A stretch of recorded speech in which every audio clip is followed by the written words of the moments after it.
ആരാകുന്നതായിരിക്കും ഈ സമയത്ത് കോൺഗ്രസിനെ സംബന്ധിച്ച് ഉചിതമെന്നാണ് തോന്നുന്നത്? എന്നെയാണോ ഇഷ്ടം, പൊന്നമ്മയാണോ ഇഷ്ടം എന്ന് ചോദിച്ചാൽ ആ കുട്ടികൾ പതുക്കെ പല്ല് പുറത്ത് കാണിച്ചുകൊണ്ട് പറയും രണ്ടുപേരെയും ഒരുപോലെ ഇഷ്ടമാണെന്ന് പറയും. ഞാൻ മിഠായിയൊക്കെ കൊടുത്തു നോക്കും, എന്നെ മാത്രം ഇഷ്ടമാണെന്ന് പറയാൻ. എപ്പോഴും അവരൊരു എനിക്ക് വിധേയൻ എന്ന സിനിമയിൽ പട്ടേലരെ അനുസരിക്കുന്ന വിശ്വസ്ത വിനീതനാണ് അതിലെ തൊമ്മി. തൊമ്മിയുടെ ഭാര്യയോടൊപ്പം പട്ടേലർ ശയിച്ചിട്ടും തൊമ്മി ഭാര്യയോട് പറയുന്നത് നിന്നെ പട്ടേലരുടെ സെൻറ്റ് മണക്കുന്നില്ല എന്നാണ്. DCC മുൻ അധ്യക്ഷൻ KC അബു, കോൺഗ്രസിൻ്റെ മുതിർന്ന നേതാവ്, അദ്ദേഹമാണ് നമ്മളോടൊപ്പം ഉള്ളത്. നമസ്കാരം. നമസ്കാരം. ഒരു വലിയ വിജയത്തിന് ശേഷമാണ് നമ്മളിങ്ങനെ ഇരുന്ന് സംസാരിക്കുന്നത്. കോഴിക്കോട് ജില്ലയിൽ 20 വർഷത്തോളമായിട്ട് കോൺഗ്രസിന് ഒരു ഗ്രിപ്പ് പോലും ഇല്ലാത്ത സാഹചര്യമാണ് ഉണ്ടായിരുന്നത്. അവിടെ നിന്നാണ് ഒരൊറ്റയടിക്ക് ഒരു കുതിച്ചുചാട്ടം ഉണ്ടായിരിക്കുന്നത്. 12 സീറ്റാണ് നേടിയത് 13-ൽ. എങ്ങനെയാണ് ഈ വിജയത്തെ നോക്കി കാണുന്നത്? കഴിഞ്ഞ 20 വർഷമായി കോഴിക്കോട് ജില്ലയിൽ കോൺഗ്രസ്സിന് ഒരു MLA പോലും ഉണ്ടായിരുന്നില്ല. വേദനയോടുകൂടി പറയട്ടെ, കോഴിക്കോട് ജില്ലയിൽ കോൺഗ്രസ് പാർട്ടിക്ക് ഒരു മുൻ MLA പോലുമില്ല. അവസാനമായി മുൻ MLA മാരായി ഉണ്ടായിരുന്നത് ശ്രീമതി MT പത്മയും സിറിയക് ജോണുമാണ്. അവരുടെ കൂടി വേർപാടോടുകൂടി ഒരു മുൻ MLA മാർ പോലും ഇല്ലാത്ത ഒരു ജില്ലയായി കോഴിക്കോട് മാറി. മുരളീധരൻ പലപ്പോഴും പല പ്രസംഗത്തിലും പറയാറുണ്ട്, കോഴിക്കോട് ജില്ലയിലെ കോൺഗ്രസ് വടക്കോട്ട് ആളുകളെ അയക്കുന്നതിൽ വളരെ ബിരുദന്മാരാണ്. എന്നാൽ തെക്കോട്ട് ഉള്ള പ്രതിനിധികളെ, നിയമസഭയിലേക്കുള്ള പ്രതിനിധികളെ അയക്കുന്ന കാര്യത്തിൽ കോഴിക്കോട് ജില്ലയിലെ കോൺഗ്രസ് അവരെയൊക്കെ നിരാശപ്പെടുത്തുന്നു എന്ന് അദ്ദേഹം പറയാറുണ്ട്. എൻ്റെയൊക്കെ ഒരു കുട്ടിക്കാലത്ത് കുറച്ച് വർഷങ്ങൾക്ക് മുമ്പ് 12 നിയോജക മണ്ഡലങ്ങളുള്ള കോഴിക്കോട് ജില്ലയിൽ 6 MLA മാരുള്ള ഒരു കാലമുണ്ടായിരുന്നു. തിരുവമ്പാടിയിൽ സിറിയക് ജോൺ, ബാലുശ്ശേരിയിൽ ഷൺമുഖദാസ്, ബേപ്പൂരിൽ NP മൊയ്തീൻ, പേരാമ്പ്രയിൽ ഡോക്ടർ KG അടിയോടി, കോഴിക്കോട് നോർത്തിൽ PV ശങ്കരനാരായണൻ വക്കീൽ, കൊയിലാണ്ടിയിൽ E നാരായണൻ നായരും പിന്നെ കുട്ടിയാലി സാഹിബും. അങ്ങനെ ജില്ലയിൽ 12 നിയോജക മണ്ഡലമുള്ളതിൽ 6 MLA മാരുള്ള ഒരു പ്രതാപ കാലഘട്ടം കോഴിക്കോട് ജില്ലയിൽ കോൺഗ്രസിനുണ്ടായിരുന്നു. ഇപ്പം തുടർച്ചയായി പാർലമെൻറ്റിലേക്ക് ഈ ജില്ലയിൽ നിന്നും 100% വിജയം എന്ന് പറഞ്ഞാൽ 3 സീറ്റാണുള്ളത്. വയനാട് കൂടി കോഴിക്കോടിന് അവകാശപ്പെട്ടതാണ്. വടകരയും കോഴിക്കോടും വയനാട് ഉൾപ്പെടെ ഈ 3 പാർലമെൻറ്റ് നിയോജക മണ്ഡലങ്ങളിലും 4 തവണയായി തുടർച്ചയായി കോൺഗ്രസ് നേതൃത്വം നൽകുന്ന UDF ജയിക്കുന്നു. വലിയ ഭൂരിപക്ഷത്തിനാണ് പല തെരഞ്ഞെടുപ്പിലും ജയിച്ചിട്ടുള്ളത്. ആ സമയത്ത് പോലും നിർഭാഗ്യമെന്ന് പറയട്ടെ, നിയമസഭയിലേക്ക് ഒരാളെ അയക്കാൻ കഴിഞ്ഞില്ല. അതിലുള്ള നിരാശ ഞങ്ങൾക്കുണ്ടായിരുന്നു. പക്ഷെ നീണ്ട കാത്തിരിപ്പിന് ശേഷമാണെങ്കിലും വസന്തം വിരുന്നെത്തി. 5 MLA മാരെ ഞങ്ങൾക്ക് ഒരുമിച്ച് കിട്ടിയിരിക്കുന്നു. ദശരഥ മഹാരാജാവിന് കുട്ടികളുണ്ടായിരുന്നില്ല. നീണ്ട വർഷത്തെ കാത്തിരിപ്പിന് ശേഷം, പ്രാർത്ഥനയ്ക്ക് ശേഷം ദശരഥ മഹാരാജാവിന് 4 മക്കളെ ഒരുമിച്ച് ലഭിക്കുകയുണ്ടായി. അതേപോലെ ഈ ജില്ലയിലെ കോൺഗ്രസ്സുകാരുടെ നീണ്ടകാലത്തെ കാത്തിരിപ്പിന് ശേഷം ഞങ്ങളുടെ കടുത്ത പ്രവർത്തനത്തിലൂടെ, പ്രാർത്ഥനയിലൂടെ ഞങ്ങൾക്ക് 5 MLA മാരെ കിട്ടിയിരിക്കുകയാണ്. മുൻപ് എങ്ങും ഇല്ലാത്ത വിധം കോൺഗ്രസിന് ഒരുപാട് നേതാക്കന്മാരെ സംഭാവന ചെയ്തിട്ടുള്ള ജില്ല കൂടെയാണ്. സംസ്ഥാന നേതൃത്വത്തിലേക്ക് തന്നെ എടുത്തു നോക്കുകയാണെങ്കിൽ അത്തരത്തിൽ എണ്ണം പറഞ്ഞ നേതാക്കന്മാർ ഇപ്പോഴുമുണ്ട്. ഗ്രൂപ്പിന് അതീതമായ ഒരു പ്രവർത്തനമല്ലേ സത്യത്തിൽ ജില്ലയിൽ സമീപകാലത്ത് നടന്നുകൊണ്ടിരിക്കുന്നത്? മുൻപായിരുന്നെങ്കിൽ വിവിധ ഗ്രൂപ്പുകളായിരുന്നു, പല തരത്തിലുള്ള പ്രശ്നങ്ങളുണ്ടായിരുന്നു. പക്ഷേ ഈ തെരഞ്ഞെടുപ്പിൽ അതൊന്നും ബാധിച്ചിട്ടില്ല. കോൺഗ്രസ്സിന് 1/2 ഡസൻ MLA മാരുണ്ടായിരുന്നു എന്ന് ഞാൻ തുടക്കത്തിൽ പറഞ്ഞു. അന്നും സജീവമായ ഗ്രൂപ്പുണ്ടായിരുന്നു. ആ ഗ്രൂപ്പുള്ള കാലഘട്ടത്തിൽ തന്നെയാണ് അന്ന് 6 പേര് ഇവിടെ തിരഞ്ഞെടുക്കപ്പെട്ടത്. അപ്പോൾ ഗ്രൂപ്പ് പ്രവർത്തനം കൊണ്ടോ അത്തരം കാര്യങ്ങൾ കൊണ്ടോ ഒന്നുമല്ല ജില്ലയിൽ നിന്ന് MLA മാർ ഉണ്ടാവാതെ പോയത്. ഇത്തവണത്തെ സ്ഥാനാർത്ഥി നിർണയം, കോൺഗ്രസ് പാർട്ടി സ്ഥാനാർത്ഥികളെ നിശ്ചയിച്ച് സ്ഥാനാർത്ഥികളായി വരുന്നവരുടെ ഒരു ചിത്രം പത്രത്തിൽ വന്നു. ഞാനും എൻ്റെ ഭാര്യയും അടുത്തിരുന്നു കൊണ്ടാണ് ആ സമയത്ത് പത്രം നോക്കിയത്. അപ്പോൾ എൻ്റെ ഭാര്യ എന്നോട് പറഞ്ഞു, കോൺഗ്രസ് നിർത്തിയിട്ടുള്ള സ്ഥാനാർത്ഥികളൊക്കെ മിടുക്കന്മാരാണ്, നല്ല കുട്ടികളാണ്, പ്രൊഫഷണൽസ് ഉണ്ട്, നല്ല കുട്ടികളെ കോൺഗ്രസ് ഇത്തവണ കാൻഡിഡേറ്റായി വെച്ചിരിക്കുന്നു പറഞ്ഞു. സത്യത്തിൽ നീണ്ട വർഷമായി 30 വർഷമായി ഞാനൊരു നിയമസഭയിലേക്ക് മത്സരിച്ചിട്ട്. ഞാൻ അവസാനമായി മത്സരിച്ചത് 96-ലാണ്. അത് നാദാപുരത്താണ്. ബാബരി മസ്ജിദ് തകർന്ന ഒരു സന്ദർഭത്തിൽ ആണ് ആ ഇലക്ഷൻ നടന്നത്. അന്ന് ജനങ്ങളെ സംബന്ധിച്ചിടത്തോളം, പ്രത്യേകിച്ച് മുസ്ലിങ്ങളെ സംബന്ധിച്ചിടത്തോളം, ബാബരി മസ്ജിദിൻ്റെ തങ്കത്താഴികക്കുടങ്ങൾ തല്ലിത്തകർത്ത BJPയോടുള്ളതിനേക്കാൾ ഒരു വിരോധമോ ഒരു പ്രതിഷേധമോ അല്ലെങ്കിൽ ഒരു അമർഷമോ ബാബരി മസ്ജിദ് സംരക്ഷിക്കാൻ കഴിയാതെ പോയ കോൺഗ്രസിനെതിരെ ഉണ്ടായി. ആ ഒരു ഇലക്ഷനാണ് ഞാൻ അവസാനമായി മത്സരിച്ചത്. എനിക്ക് ജയിക്കാൻ കഴിഞ്ഞില്ല. അവിടെ ഈ തെരഞ്ഞെടുപ്പ് വരെ അവിടെ മത്സരിച്ചവരാരും തന്നെ ജയിച്ചിട്ടില്ല.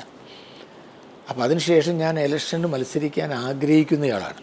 പക്ഷേ അങ്ങനെ ആഗ്രഹിക്കുന്ന ആളാണ് ഞാൻ എന്ന് ഏറ്റവും കൂടുതൽ അറിയാവുന്നത് എൻ്റെ ഭാര്യയ്ക്കാണ്. എൻ്റെ ഭാര്യ പത്രമെടുത്ത് സ്ഥാനാർത്ഥികളുടെ ലിസ്റ്റ് കണ്ടപ്പോൾ പറയുകയാണ്, ഏറ്റവും കഴിവുള്ള മിടുക്കന്മാരായ ആളുകളെ ഇത്തവണ നിങ്ങളുടെ പാർട്ടി സ്ഥാനാർത്ഥിയാക്കി വെച്ചിരിക്കുന്നത്. കോൺഗ്രസ് നല്ല സ്ഥാനാർത്ഥികളെ വെച്ചു, ചെറുപ്പക്കാരെ വെച്ചു, യുവാക്കൾക്ക് കൂടുതൽ പ്രാതിനിധ്യം നൽകി. അതേപോലെ നിങ്ങൾ ഘടകകക്ഷിയായ UDFൻ്റെ ബാക്ക് ബോൺ എന്ന് പറയാവുന്ന ലീഗ്, മുസ്ലിം ലീഗ്, മുസ്ലിം ലീഗ് ജില്ലയിൽ അനുഭവസമ്പത്തുള്ള റസാഖ് മാഷെ, കുറച്ച് സീനിയറായ ഈ പാറക്കൽ അബ്ദുള്ളയൊക്കെ വെച്ചു. പക്ഷേ ബാക്കിയുള്ള ആളുകൾ, യൂത്ത് ലീഗിൻ്റെ നേതാവ് ഫിറോസ്, ഈ ഞാൻ തന്നെ പറഞ്ഞിട്ടുണ്ട് ഷാഫിയുടെ സ്ത്രീ രൂപം ആണ് തെഹ്ലിയ എന്ന്, പേരാമ്പ്രയിൽ തെഹ്ലിയെ വെച്ചു. സൗത്തിൽ അതുപോലെ മിടുക്കനായ ഒരു ചെറുപ്പക്കാരനായ ഫൈസൽ ബാബുവിനെ വെച്ചു. അപ്പം നല്ല കാൻഡിഡേറ്റ്സിനെ ഘടകകക്ഷിയായ മുസ്ലിം ലീഗും നിർത്തി. മുസ്ലിം ലീഗിനും വലിയ നേട്ടം ഈ ഇലക്ഷനിലുണ്ടായി. കാരണം മുസ്ലിം ലീഗ് കേരളത്തിൽ എന്നും ശക്തി തെളിയിച്ച പാർട്ടിയാണ്. ഏത് മുന്നണിക്കൊപ്പം ചേർന്നാലും അവരുടെ ശക്തി അവരുടേതായി നിലനിർത്തുവാൻ കഴിഞ്ഞിട്ടുള്ളൊരു പാർട്ടിയാണ്. പക്ഷേ ഇന്ന് വരെ ഒരു വനിതാ MLA ഇത്രയൊക്കെ ശക്തി ഉണ്ടായിട്ടും കേരള നിയമസഭയിലേക്ക് അയക്കുവാൻ ലീഗിന് സാധിച്ചിരുന്നില്ല. എന്നാൽ ഇത്തവണ ആ നേട്ടവും അവർക്കുണ്ടായിരിക്കുകയാണ്. കോൺഗ്രസിനെ സംബന്ധിച്ചിടത്തോളം ഞങ്ങൾക്ക് മത്സരിച്ച 5 സീറ്റിലും ജയിച്ചു. 100-ൽ 100 മേനി വിളഞ്ഞു. 13 ഔട്ട് ഓഫ് 13 അതായിരുന്നു ഇലക്ഷന് മുമ്പേ പ്രവീണും അതുപോലുള്ള നേതാക്കന്മാരും മുല്ലപ്പള്ളി ഉൾപ്പെടെയുള്ള നേതാക്കന്മാർ എപ്പോഴും പറയാറ് ഇത്തവണ 13 ഔട്ട് ഓഫ് 13 എന്നായിരുന്നു. പക്ഷേ 13 ഔട്ട് ഓഫ് 13 ആയില്ലെങ്കിലും 12 സീറ്റ് ലഭിച്ചു. കോൺഗ്രസ് കാൻഡിഡേറ്റായി മത്സരിച്ചവരെല്ലാവരും ജയിച്ചു. കോണി ചിഹ്നത്തിൽ മത്സരിച്ചവരെല്ലാവരും ജയിച്ചു. ഇവിടെ ബേപ്പൂരിൽ കൂടി ജയിച്ചിരുന്നെങ്കിൽ 13-ൽ 13 തന്നെയാണ്. ബേപ്പൂരിൽ PV അൻവർ നല്ല പ്രകടനം കാഴ്ചവെച്ചു. പക്ഷേ എൻ്റെ ഒരു വ്യക്തിപരമായ അഭിപ്രായം, PV അൻവർ കോൺഗ്രസിൻ്റെ ചിഹ്നത്തിൽ മത്സരിച്ചിരുന്നുവെങ്കിൽ കുറേക്കൂടെ വോട്ട് നേടി ഇന്ദിരാഗാന്ധിയും രാജീവ് ഗാന്ധിയും ആകാശത്തോളം ഉയർത്തിപ്പിടിച്ച സമാധാനത്തിൻ്റെ ഐശ്വര്യത്തിൻ്റെ ഒക്കെ ചിഹ്നമായ കൈ ചിഹ്നത്തിലായിരുന്നു PV അൻവർ മത്സരിച്ചിരുന്നുവെങ്കിൽ അദ്ദേഹം നിയമസഭയിലെത്തുമായിരുന്നു. കോൺഗ്രസ് ജില്ലാ നേതൃത്വം അദ്ദേഹത്തിന് വേണ്ട പിന്തുണ നൽകിയെന്ന് കരുതുന്നുണ്ടോ? നമ്മൾ പ്രചരണത്തിൻ്റെ പല ഘട്ടങ്ങളിലും നമുക്ക് അങ്ങനെ ഒരു തോന്നലുണ്ടായി. ഞങ്ങൾ എല്ലാ അർത്ഥത്തിലും ഇത്തവണ കോൺഗ്രസ് എന്നോ ലീഗെന്നോ തിരിച്ചറിയാൻ വയ്യാത്തവണ്ണം ഞങ്ങൾ നീണ്ട വർഷങ്ങളായി ഒരുമിച്ചൊരു മുന്നണിയിൽ പ്രവർത്തിക്കുന്നവരാണ്. സത്യം പറഞ്ഞാൽ ഒരു 3 തലമുറ എനിക്കിപ്പം 3ാമത്തെ തലമുറയിൽ കുട്ടികളുണ്ട്. കോൺഗ്രസും ലീഗും അത്രയും നീണ്ട ബന്ധമാണ്, വേർതിരിക്കാൻ കഴിയാത്ത ബന്ധമാണ്. അപ്പോൾ ഒരു പാർട്ടി പോലെയാണ് പ്രവർത്തിച്ചത്.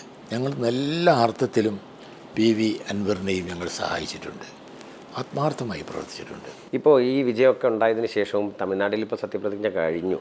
ഇപ്പോൾ വീണ്ടും ഗ്രൂപ്പ് സജീവമാവുകയാണോ എന്നുള്ള ചർച്ചയാണ് കോൺഗ്രസ് പ്രവർത്തകരിൽ ഉൾപ്പെടെ ഉണ്ടായിട്ടുള്ളത്. VD സതീശൻ, ചെന്നിത്തല, ഈ പറഞ്ഞ പോലെ തന്നെ KC വേണുഗോപാൽ. ഈ തർക്കം എവിടെയും എത്തിക്കാൻ കഴിയാതെ പോകുന്നത് ഒരു അവമതിപ്പല്ലേ? ജനങ്ങൾ നൽകിയ മാൻഡേറ്റിനോടുള്ള ഒരു വെല്ലുവിളിയും ഒരു കൂറ് കാണിക്കാതിരിക്കുന്ന ഒരു പ്രവൃത്തി കൂടെയല്ലേ? അല്ല, മുഖ്യമന്ത്രിയുടെ കാര്യത്തിൽ KPCC യോഗം ചേർന്ന് നിയമസാമാജികരുടെ യോഗം വിളിച്ചു. ആ യോഗത്തിൽ KPCC പ്രസിഡന്റ് തീരുമാനമെടുക്കുവാൻ ഹൈക്കമാൻഡിനെ ചുമതലപ്പെടുത്തുന്ന ഒരു പ്രമേയം അവതരിപ്പിച്ചു. ആ പ്രമേയത്തെ പ്രതിപക്ഷ നേതാവായ VD സതീശൻ പിന്തുണയ്ക്കുകയുണ്ടായി. ഏകണ്ഠമായി ആ പ്രമേയം പാസാക്കി. ഇപ്പം വിഷയം AICCയുടെ മുമ്പിലിരിക്കുകയാണ്. കോൺഗ്രസിൻ്റെ പരമോന്നത ബോഡിയായ ഓൾ ഇന്ത്യ കോൺഗ്രസ് കമ്മിറ്റി അല്ലെങ്കിൽ ഹൈക്കമാൻഡ് എന്ത് തീരുമാനമെടുത്താലും അത് അംഗീകരിക്കാമെന്ന് എല്ലാ നിയമസാമാജികരും കേരളത്തിലെ KPCCയും കോൺഗ്രസിൻ്റെ കേരളത്തിലെ എല്ലാ നേതാക്കളും പരസ്യമായി പറഞ്ഞിരിക്കുകയാണ്. ഈ വിഷയത്തിൽ ഇന്ന് കോൺഗ്രസ് പാർട്ടിയിൽ നിങ്ങളിപ്പോൾ ആദ്യം പറഞ്ഞു 10 വർഷം DC പ്രസിഡൻ്റായൊക്കെ ആളാണ് അബു എന്ന് പറഞ്ഞു. ഞാനൊരു 10-10.5 വർഷം മുമ്പ് DC പ്രസിഡൻ്റായ ആളാണ്. അതിനുശേഷം പ്രത്യേകമായ പദവിയൊന്നും സത്യത്തിൽ ഇന്നെനിക്കില്ല. കോൺഗ്രസ് പാർട്ടിയിൽ പദവികളില്ലാതെ പുറമ്പോക്കിലിരുന്ന് പാർട്ടി പ്രവർത്തനം പണ്ട് പദവികളുള്ള സമയത്ത് നടത്തിയതുപോലെ തന്നെ ആത്മാർത്ഥമായി ഒരു മനപ്രയാസവും കൂടാതെ സന്തോഷത്തോടു കൂടി നടത്തുന്ന ഒരു എളിയ പ്രവർത്തകനാണ്. പക്ഷേ ഇത്തരം വലിയ കാര്യങ്ങളെക്കുറിച്ച് അഭിപ്രായം പറയാനുള്ള ഒരു വലിപ്പം എനിക്കില്ല എന്ന ഉത്തമ വിശ്വാസവും അത് പാർട്ടി വിരുദ്ധമാണ് എന്ന് തിരിച്ചറിയാനുള്ള ഒരു വിവേകവും എനിക്കുണ്ട്. അതുകൊണ്ട് ഞാനതിനെക്കുറിച്ച് പരാമർശിക്കും. നമുക്ക് വ്യക്തിപരമായി ചോദിക്കുകയാണ്, നമ്മൾ രാഷ്ട്രീയമൊക്കെ മാറ്റി നിർത്തിയാൽ ആരാകുന്നതായിരിക്കും ഈ സമയത്ത് കോൺഗ്രസിനെ സംബന്ധിച്ച് ഉചിതമെന്നാണ് തോന്നുന്നത്? അതേക്കുറിച്ചാണ് ഞാൻ പറയുന്നത്. അതൊന്നും തന്നെ പറയാനുള്ള ഒരു അച്ചടക്കമുള്ള ഒരു പാർട്ടി പ്രവർത്തകൻ എന്ന നിലയിൽ ഈ കാര്യത്തെക്കുറിച്ച് ഒരു അഭിപ്രായം പറയരുത് എന്നാണല്ലോ പറഞ്ഞിട്ടുള്ളത്. അപ്പോൾ അതിനെ പൂർണ്ണമായും അനുസരിക്കുന്ന ഒരാളാണ് ഞാൻ. പിന്നെ കോൺഗ്രസ് ഹൈക്കമാൻഡ് എന്ന് പറഞ്ഞാൽ ഇതൊക്കെ നല്ല തീരുമാനമെടുക്കുവാൻ നിങ്ങളും ഞാനുമൊക്കെ പ്രതീക്ഷിക്കുന്നതിന് അപ്പുറം കഴിവുള്ള ഒരു നേതൃത്വമാണ് ഇന്ന് കോൺഗ്രസ്സിന് അഖിലേന്ത്യാ തലത്തിലുള്ളത്. എത്ര MP-മാരായിരുന്നു മത്സരിക്കാൻ മുണ്ടും മാറ്റി മത്സരാർത്ഥികളായി കേരളത്തിൽ രംഗത്ത് വന്നത്. മത്സരിച്ചേ അടങ്ങൂ എന്ന് വാശി പിടിച്ചവർ പോലുമില്ലേ. പക്ഷേ അവരെയൊക്കെ എത്ര പെട്ടെന്നാണ് സത്യത്തിൽ ഹൈക്കമാൻഡ് കോൺഗ്രസിൻ്റെ ഓൾ ഇന്ത്യ പ്രസിഡന്റ് ഖാർഗെ ഇന്ത്യയിലെ കോൺഗ്രസ്സിനൊരു നേതൃത്വമുണ്ട് എന്ന് ജനങ്ങളെ ബോധ്യപ്പെടുത്തുന്ന രൂപത്തിൽ ആ സമയത്തെടുത്ത തീരുമാനം ഏറ്റവും പ്രശംസനീയമാണ്. അതുകൊണ്ട് ഇപ്പോഴും ഇതൊക്കെ തന്നെ തീരുമാനമെടുക്കുവാൻ കോൺഗ്രസ്സിന് അനുഭവ സമ്പത്തുണ്ട്, നീണ്ട എക്സ്പീരിയൻസ് ഉണ്ട്. അവർ നല്ല രീതിയിൽ തീരുമാനമെടുക്കും. കേരളത്തിലെ കോൺഗ്രസ്സുകാരായ ജനങ്ങളെ നിരാശപ്പെടുത്താതെ മുഖ്യമന്ത്രിയാകാൻ വേണ്ടി നിർദ്ദേശിക്കപ്പെടുന്ന പറഞ്ഞു കേൾക്കുന്ന എല്ലാ നേതാക്കന്മാരെയും തൃപ്തിപ്പെടുത്തിക്കൊണ്ടുള്ള ഉചിതമായ തീരുമാനം ഹൈക്കമാൻഡ് എടുക്കും. പക്ഷേ കോൺഗ്രസ് പാർട്ടി ഒരു ജനാധിപത്യ പാർട്ടിയാണ്. ഞങ്ങൾ ഈ ഇലക്ഷൻ റിസൾട്ട് വരുന്നതിന് മുമ്പ് തന്നെ മാധ്യമങ്ങൾ ജനങ്ങൾ ചർച്ച ചെയ്തു ആരാണ് നിങ്ങളുടെ മുഖ്യമന്ത്രി. ഒരു കല്യാണത്തിന് ഞാൻ ചെന്നാൽ അല്ലെങ്കിൽ ഒരു പൊതുസ്ഥലത്ത് വെച്ച് എന്നെ കണ്ടാൽ ആളുകൾ ചോദിക്കാറുണ്ട് ആരാണ് നിങ്ങളുടെ മുഖ്യമന്ത്രി. അപ്പോഴേ ജനങ്ങൾ തീരുമാനിച്ചു കേരളത്തിൽ അധികാരത്തിൽ വരാൻ പോകുന്നത്, ജയിക്കാൻ പോകുന്നത് UDF ആണെന്ന്. അതുകൊണ്ട് ഞങ്ങളോട് ഈ ചോദ്യം ചോദിച്ചു. സ്വാഭാവികം. സോഷ്യൽ മീഡിയയിൽ ജനാധിപത്യത്തിന് ഇത്ര സൗന്ദര്യം വേണ്ട എന്ന് പറഞ്ഞുകൊണ്ടാണ് കളിയാക്കുന്നത്. പക്ഷേ LDFനോട് ആരാണ് നിങ്ങളുടെ മുഖ്യമന്ത്രി എന്ന് ഒരാൾ പോലും ഇതുവരെ ചോദിച്ചതായി എനിക്ക് കേൾക്കാൻ സാധിച്ചിട്ടില്ല. ഇപ്പോൾ ഒരു പ്രതിപക്ഷത്താണ്. പ്രതിപക്ഷത്തായിട്ട് പോലും നിങ്ങളുടെ പ്രതിപക്ഷ നേതാവ് ആരാണ് എന്നതിനെക്കുറിച്ച് ചർച്ചയും നടക്കുന്നില്ല. ആളുകൾക്ക് ഭയമാണ്.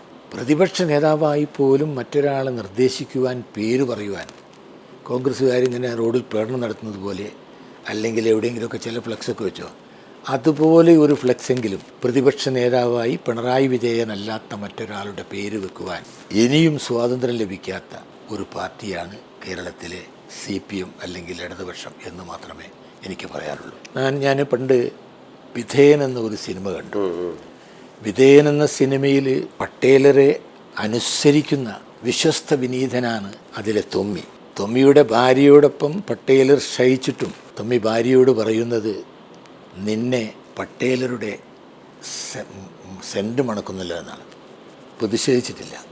പക്ഷെ അവസാനം പട്ടേലർ മരിച്ചപ്പം ജീവിച്ച കാലം മുഴുവൻ പട്ടേലർക്ക് വിധേയനായി നിന്ന ഈ തൊമ്മി സന്തോഷം കൊണ്ട് തുള്ളിച്ചാടി പട്ടേലർ മരിച്ചു എന്ന് പറഞ്ഞ് ഓടുന്ന ഒരു രംഗം ആ ചിത്രത്തിലുണ്ട്. ഇത്രയും ദയനീയമായി കേരളത്തിൽ ഇടതുമുന്നണി പരാജയപ്പെട്ടിട്ടും ആ പരാജയത്തിൻ്റെ മുഖ്യ കാരണക്കാരൻ നിർഭാഗ്യമെന്ന് പറയട്ടെ കേരളത്തിൻ്റെ മുഖ്യമന്ത്രി പിണറായി വിജയൻ തന്നെയാണ്. അദ്ദേഹത്തിൻ്റെ അഹങ്കാരവും ആഡംബരത്തോടുള്ള അധിക പ്രിയവും പിന്നെ ഇത്തരം കാര്യങ്ങൾ ആഡംബരം, അഹങ്കാരം, ഈ അധികാരം കയ്യിലുള്ളതിന് പേരുള്ള ആർമാദിക്കൽ, ഇതെല്ലാം കണ്ട് കേരളത്തിലെ ജനങ്ങൾ മടുത്തു. വലിയ പ്രതീക്ഷയോടുകൂടി വോട്ട് ചെയ്ത് വിജയിപ്പിച്ച ജനങ്ങളെ ശത്രുക്കളായി കാണുക, അവർക്കെതിരെ യുദ്ധം പ്രഖ്യാപിക്കുക, അത്തരമൊരു സമീപനം ആ പാർട്ടിയുടെ ആ ഭരണത്തിൻ്റെ ഭാഗത്തുണ്ടായി. ജനങ്ങൾ നൽകിയിട്ടുള്ള മാൻഡേറ്റ് എന്ന് പറയുന്നത് വി സതീശനെ മുന്നിൽ കണ്ടുകൊണ്ടാണ് എന്ന് പറഞ്ഞാൽ അതിൽ തീർത്തും യാതൊരു തെറ്റുമില്ല. പല ഘട്ടങ്ങളിലും ഒറ്റയ്ക്ക് വേട്ടയാടപ്പെടുന്ന പോലെ പ്രസ്ഥാനത്തിനകത്ത് നിന്ന് പോലും ശബ്ദമുണ്ടായപ്പോൾ ഒറ്റയ്ക്ക് തോളിൽ വെച്ചുകൊണ്ട് ഞാൻ വനവാസത്തിന് പോകും ഇതിൽ തോറ്റാൽ എന്ന് പറഞ്ഞ് യുദ്ധം നയിച്ച ഒരു നേതാവാണ്. അദ്ദേഹത്തിന് നൽകിയ മാൻഡേറ്റ് എന്നുകൂടെ മനസ്സിലാക്കേണ്ടതില്ലേ കോൺഗ്രസ്? അതല്ലെങ്കിൽ നിങ്ങൾ ഈ പറഞ്ഞ പോലെ പിണറായി എന്താണോ സമീപനം സ്വീകരിച്ചത് അതേ സമീപനത്തിലേക്കാണ് UDF പോകുന്നത് എങ്കിൽ ജനം തിരിച്ചു ചിന്തിക്കില്ലേ? ഞാൻ ആ ചോദ്യത്തിന് മറുപടി പറയുന്നതിന് മുമ്പ് 20 വർഷങ്ങൾക്ക് ശേഷം കോഴിക്കോട് ജില്ലയിൽ നിന്ന് 5 MLA ജില്ലയിലെ കോൺഗ്രസ് ഉണ്ടാക്കിയിരിക്കുക. ഈ DCC ഓഫീസിൽ നിന്നാണ് നമ്മളിപ്പോൾ ചർച്ച നടത്തുന്നത്. കോൺഗ്രസിൻ്റെ ദേശീയ നേതാക്കന്മാർ, AICCയുടെ ആളുകൾ ഈ ഓഫീസിൽ വന്നപ്പോൾ പലപ്പോഴും അവർ പറഞ്ഞു, ഇന്ത്യയിൽ തന്നെയുള്ള എല്ലാ DCC ഓഫീസുകളെക്കാളും മികച്ച DCC ഓഫീസ് കോഴിക്കോട്ടാണെന്ന് പറഞ്ഞു. ഞങ്ങൾ 5 MLA ഈ ഇലക്ഷനിലുണ്ടാക്കി. അതുകൊണ്ട് കോഴിക്കോട് ജില്ലയ്ക്ക് കേരളത്തിൽ നാളെ ഉണ്ടാകുന്ന UDF മന്ത്രിസഭയിൽ നിർബന്ധമായും ജില്ലയിലെ കോൺഗ്രസ്സിന് പ്രാതിനിധ്യമുണ്ടാകണം. പണ്ടെല്ലാ കാലത്തും അത് ഉണ്ടായിട്ടുണ്ട്. ഇവിടെ നിന്ന് ഡോക്ടർ അടിയോടി മന്ത്രി സ്വാഭാവികമായും കോഴിക്കോട് ജില്ലയിൽ കേരളത്തിലെ ഉണ്ടാകുന്ന മന്ത്രിസഭയിൽ നിർബന്ധമായും ഉണ്ടാകണം എന്ന ഒരു അഭിപ്രായം എനിക്കുണ്ട്. മറ്റു കാര്യങ്ങളൊക്കെ കേരളത്തിലെ മുഖ്യമന്ത്രിയുടെ സ്ഥാനത്തേക്ക് ഇന്ന് പറയപ്പെടുന്ന 3 നേതാക്കന്മാർ, അവരെല്ലാവരും തന്നെ അവരുടെ കഴിവ്, അവരുടെ സാധ്യത, അവർ പാർട്ടിക്ക് വേണ്ടി ചെയ്തിട്ടുള്ള വിലപ്പെട്ട സംഭാവനകൾ, ഇതൊക്കെ നല്ല ബോധ്യമുള്ള, ഇത്തരം കാര്യങ്ങളെക്കുറിച്ചൊക്കെ നല്ലവണ്ണം അറിയാവുന്ന ആളുകളാണ് നേതൃത്വത്തിലുള്ളത്. പക്ഷെ അതേക്കുറിച്ച് ഈ എളിയവനോട് നിങ്ങൾ ചോദിച്ച് എന്നെ വിഷമിപ്പിക്കരുത്. ഞാൻ ചിലപ്പോൾ എൻ്റെ കുട്ടികളെ വിളിച്ച്, ചെറിയ പേരക്കുട്ടികളൊക്കെ വിളിച്ച് ചോദിക്കാറുണ്ട്, എന്നെയാണോ ഇഷ്ടം അല്ലെങ്കിൽ എൻ്റെ ഭാര്യയാണോ, മമ്മ പൊന്നുമ്മ എന്നാണ് വിളിക്കുക, എന്നെയാണോ ഇഷ്ടം പൊന്നുമ്മയാണോ ഇഷ്ടം എന്ന് ചോദിച്ചാൽ ആ കുട്ടികൾ പതുക്കെ പല്ല് പുറത്ത് കാണിച്ചുകൊണ്ട് പറയും 2 പേരെയും ഒരുപോലെ ഇഷ്ടമാണെന്ന് പറയും. ഞാൻ മിഠായിയൊക്കെ കൊടുത്തു നോക്കും, എന്നെ മാത്രം ഇഷ്ടമാണെന്ന് പറയാൻ. എപ്പോഴും അവരൊരു എനിക്ക് ഉപ്പയെയും ഉമ്മയെയും ഇഷ്ടമാണ്, അല്ലെങ്കിൽ അച്ഛനെയും അമ്മയെയും ഇഷ്ടമാണ്. അതുപോലെ നമ്മളെപ്പോലുള്ള ആളുകൾക്ക് കോൺഗ്രസിൻ്റെ എല്ലാ നേതാക്കളെയും ഒരേപോലെ ഇഷ്ടമാണ്. അതിൽ നിന്നൊരു വേർതിരിച്ച് അങ്ങനെ പറയാനൊക്കെ ബുദ്ധിമുട്ടുണ്ട്. അത് ഹൈക്കമാൻഡ് ഒരു തീരുമാനം എടുക്കും. ജില്ലയിൽ നിന്ന് മുസ്ലിം ലീഗും ഉണ്ട്. ജില്ലയിൽ നിന്ന് എത്ര മന്ത്രിമാർ ഉണ്ടാകുമെന്നാണ് പ്രതീക്ഷിക്കുന്നത്? മുസ്ലിം ലീഗ് നിർബന്ധമായും. KK രമയുണ്ട്. അതേപോലെ KK രമയെ നിങ്ങൾക്ക് അങ്ങനെ എളുപ്പത്തിൽ മറക്കാനാവില്ല. അത്തരം ഘടകകക്ഷികൾക്ക് മന്ത്രിസഭ പ്രാതിനിധ്യം കൊടുക്കുന്ന വിഷയം ഒന്നും എൻ്റെ അതൊക്കെ മുന്നണി ചർച്ച ചെയ്യണം. പക്ഷെ മുസ്ലിം ലീഗും കോഴിക്കോട് ജില്ലയിൽ ലീഗ് വലിയ വിജയമാണ് ഉണ്ടാക്കിയത്, വൻ വിജയം നേടിയിരിക്കുന്നു. കാരണം കുന്നമംഗലത്തെ റസാഖ് മാഷ വിജയം 14,000 വോട്ട് അദ്ദേഹം ജയിച്ചിരിക്കുക. 4 തവണ MLA ആയ ജനബന്ധമുള്ള, ജനങ്ങൾക്കിടയിൽ മതിപ്പുള്ള PTA റഹീമിനെ അദ്ദേഹത്തിന് പരാജയപ്പെടുത്താൻ സാധിച്ചു. വലിയ നേട്ടമാണ് അവർക്ക്. പറഞ്ഞ പോലെ ആദ്യത്തെ വനിതാ തഹലിയ ചെറുപ്പക്കാരിയായ ഒരു പെൺകുട്ടി, അവർ ഇടതുപക്ഷ ജനാധിപത്യ മുന്നണിയുടെ കൺവീനറെ പരാജയപ്പെടുത്തി. കുറ്റ്യാടിയിൽ ആ വടക്കൻ മേഖലയിൽ പാറക്കൽ 2ാം തവണയും ജയിച്ചു. പിന്നെ തിരുവമ്പാടിയിൽ കാസിം ജയിച്ചു. ഏറ്റവും നല്ല ഒരു പെർഫോമൻസ് ലീഗ് നടത്തിയിരിക്കുക. ലീഗിനും അവകാശമുണ്ട്. ലീഗിന് അവകാശമല്ല, ലീഗിന് മന്ത്രിസ്ഥാനം കൊടുക്കണമെന്നാണ്. പിന്നെ അതേപ്പറ്റി പറയാൻ അങ്ങനെ ആധികാരികമായ അധികാരമില്ലെങ്കിലും ഇത്രയും നാളത്തെ ബന്ധം വെച്ച് എനിക്ക് ലീഗിൽ നിന്നും കോഴിക്കോട് ജില്ലയെ ഇത്തവണ അതിൻ്റേതായ പിന്നെ ഞങ്ങളുടെ പ്രവർത്തനത്തിൽ അത് എനിക്ക് അങ്ങനെയുള്ള വ്യക്തികൾ കോഴിക്കോട് നമുക്ക് കോഴിക്കോട് ജില്ലയെ മണ്ഡലത്തെ പ്രതിനിധീകരിക്കുന്ന കോഴിക്കോട് ജില്ലയിൽ ഈ ജില്ലാ അതിർത്തിക്കുള്ളിൽ നിന്ന് ലീഗിനാണെങ്കിലും കോൺഗ്രസിനാണെങ്കിലും മന്ത്രിമാരുണ്ടാകണം. നമ്മൾ 2 മന്ത്രിമാരെയാണ് നമ്മൾ പ്രതീക്ഷിക്കുന്നത്. 2 മന്ത്രിമാരെ കിട്ടുമെന്ന ഉറച്ച പ്രതീക്ഷയിലാണ്. അതിവിടെയുള്ള UDFകാർ പ്രതീക്ഷിച്ചുകൊണ്ടിരിക്കുകയാണ്. അപ്പോൾ തീർച്ചയായും ഞങ്ങളുടെയൊക്കെ വികാരം മാനിച്ചുകൊണ്ട് ഒരു തീരുമാനം ഉണ്ടാകുന്നു. എന്തായാലും ഇത്രയും നേരം സംസാരിച്ചതിൽ വളരെയധികം സന്തോഷം. Thank you.